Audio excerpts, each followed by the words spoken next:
नमस्कार, माझं नाव अरुण रामचंद्र सोनोने. कोल्हापूर विमानतळ उर्वरित भूसंपादन विकास समिती, आमच्या समितीचंच नाव विकास समिती असं आम्ही ठेवलेलं आहे. कारण का आम्हाला कोल्हापुरात विकास पाहिजेला आहे. कोल्हापूरचा विमानतळ मोठा झालेला पाहिजेला आहे. पण कोल्हापूरचा विमानतळ मोठा होत असताना शेतकऱ्यांच्या देखील गळ्याला फास लागू नये हीच आमची कळकळीची या ठिकाणी विनंती आहे. कारण खाजगी वाटाघाटीनं खरेदीची प्रक्रिया होत असताना आज 2013च्या कायद्याने सक्तीने संपादनाची कलम 25 आणि 19ची अधिसूचना त्याची मुदत 20 सप्टेंबर 2024ला संपते.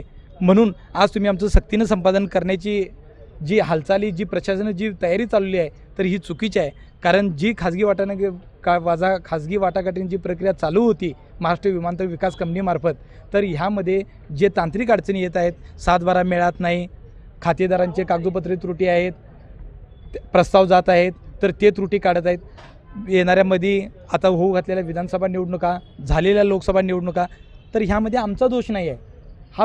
हा प्रशासनानं आपल्या स्तरावर संबंधित यंत्रणेला विचारून करण्याचा आहे की हा दोष कुणाचा आहे. 7/12 मिळत नाही हा दोष माझा नाही. शक्ती प्रदत्त कमिटीने ज्यावेळी महाराष्ट्र शासनाच्या 212 कोटीची मान्यता दिली, त्यावेळी हे बघितलं गेलं का की 7/12 मिळत नाही, काही तांत्रिक अडचणी आहेत, काही कारण पुनर्वसन करता येत नाही का, त्याला 6 कोटीची मंजुरी दिली, तर ती अशीच दिली का?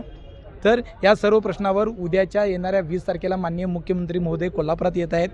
तर त्या अनुषंगानं माझी त्यांना कळकळीची विनंती आहे की त्यांनी आम्हाला न्याय देण्यासाठी आम्हाला महाराष्ट्र विमानतळ विकास कंपनी व माननीय जिल्हाधिकारी कोल्हापूर यांच्यासोबत आमची एक बैठक घडवून आणावी व आमच्या शेतकऱ्यांचे प्रश्न मार्गी लावावेत, ही कळकळीची आम्ही त्यांना विनंती करतो आहोत. जर 19 ऑगस्ट 2024 अखेरपर्यंत आमची ही मागणी मान्य नाही झाली, तर उद्याच्या 20 ऑगस्ट 2024 रोजी आम्ही 78 लोक आत्मदहन करत आहोत आणि आम्ही आमच्या निर्णयावर ठाम आहोत. आम्ही आता वज्रमूठ आवळलेले आहे आणि यातून आता माघार नाही. कारण आता पाणी नाकापेक्षा वर चाललेलं आहे, तर लढू किंवा मरो अशी परिस्थिती निर्माण झाली आहे. तर या राज्याचे माननीय मुख्यमंत्री एकनाथजी शिंदे साहेब यांना माझी कळकळीची विनंती आहे की त्यांनी आम्हाला न्याय द्यावा. 19 तारखेपर्यंत खाजगी वाटाघाटीनं प्रक्रियेसाठी आम्हाला 1 वर्षाची मुदतवाढ नाही मिळाली, पुनर्वसनाचा प्रश्न नाही मार्गी लागला कोल्हापूर विमानतळाचा, तर उद्याच्या येणाऱ्या 20 तारखेला 20 ऑगस्ट 2024 रोजी आम्ही आत्मदहन करत आहोत आणि महाराष्ट्र विमानतळ विकास कंपनीचे चेअरमन माननीय मुख्यमंत्री यांनी आम्हाला श्रद्धांजलीच वाहण्यासाठी यावे, एवढंच मी आपल्या माध्यमातून बोलत आहे.